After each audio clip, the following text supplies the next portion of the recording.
আমার বন্ধুগণ, আল্লাহ রাব্বুল আলামিন বলেন, নবী অন্য নবীর উম্মতেরা যেমন নবীকে শাস্তি দিয়ে নবীকে মেরে যেমন পার পায় নাই ইয়া রাসূলুল্লাহ, ঠিক তেমনি ভাবে আপনার উম্মতেরাও আপনাকে মক্কা থেকে বের করে শাস্তি থেকে খালি হবে না। অবশ্যই আমি আল্লাহ তাআলা তাদেরকে শাস্তি দেব। বলেন সুবহানাল্লাহ।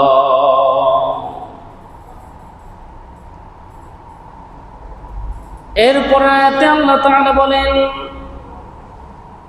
আকিমিস সালাতা লিদুলুকিশ শামসি ইলা গাসাকিল লাইলি ওয়া কুরআনাল ফাজর ইন্না কুরআনাল ফাজরি কানা মাশহুদা।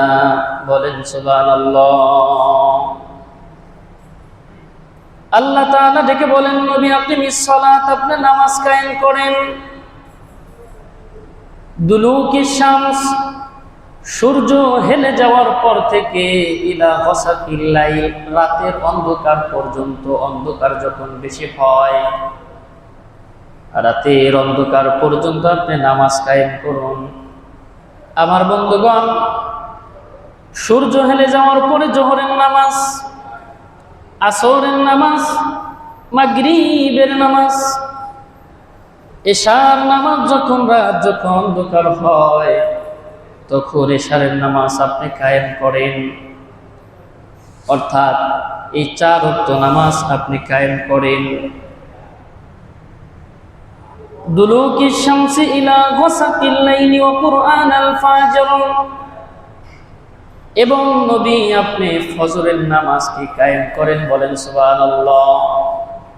এই আয়াতে কারিমার ভিতরে আল্লাহ রাব্বুল আলামিন 5 ওয়াক্ত নামাজের কথা বিশ্ব নবীকে জানায়া দিয়েছেন। বলেন সুবহানাল্লাহ।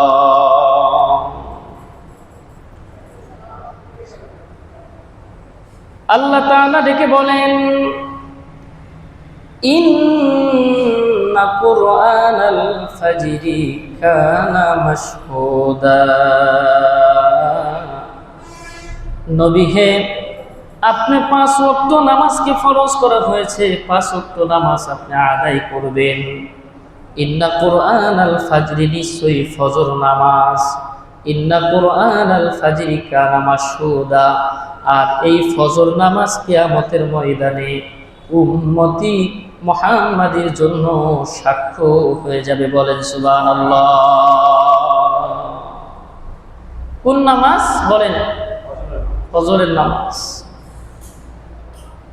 আমার বন্ধুগণ, খেয়াল করে শুনবেন, ফজরের নামাজের অনেক গুরুত্ব, অনেক মর্যাদা। তাফসীরের ভিতরে পাওয়া যায়, এই সাক্ষ্য দানকারী 1 নম্বরে হবে ফজর নামাজ, সুবহানাল্লাহ পড়েন। 2 নম্বরে তাফসীরের ভিতরে পাওয়া যায় সাক্ষ্য দানকারী আর একদল হবে, যেই দল আমার বন্ধুগণ রাতের বেলা একদল ফেরেশতা নিযুক্ত থাকে, ওই দল ফজরের জামাতে বান্দাদের সাথে শরীক হয়ে যায়। আর একদল ওই ফজরের টাইমে, একই টাইমে ফজরের টাইমে ওই দলটা আবার উম্মতি মুহাম্মাদির জন্য দিনের বেলার জন্য আসে। সুবহানাল্লাহ পড়েন। এই দিনের ফেরেশতা আগমন করেন, আর রাতের ফেরেশতা তখন নামাজ পড়ে এইভাবে আল্লাহর কাছে যাবেন।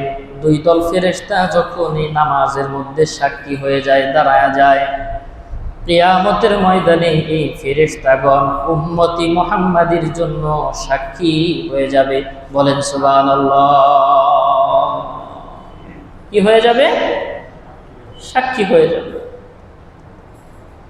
ঠিক তেমনি ভাবে আসরের নামাজের কথা বলছেন। আসরের নামাজের সময় আবার রাতের ফেরেশতা এসে আগমন করে আসরের নামাজ পড়ে। আবার দিন ভরে যেই সমস্ত ফেরেশতাগণ নিযুক্ত ছিল তারা আসরের পর উঠে যায়। সুবহানাল্লাহ পড়েন। আল্লাহ ডাক দিয়া বলে, ফেরেশতাগণ তোমরা কোথায় থেকে আসলা, কি কারণে আসলা? ফেরেশতারা জবাব দেয়, ওগো আল্লাহ তাআলা, আমরা দুনিয়া থেকে আসলাম। আল্লাহ বলে, তুমি উম্মতকে কিভাবে পেয়েছো?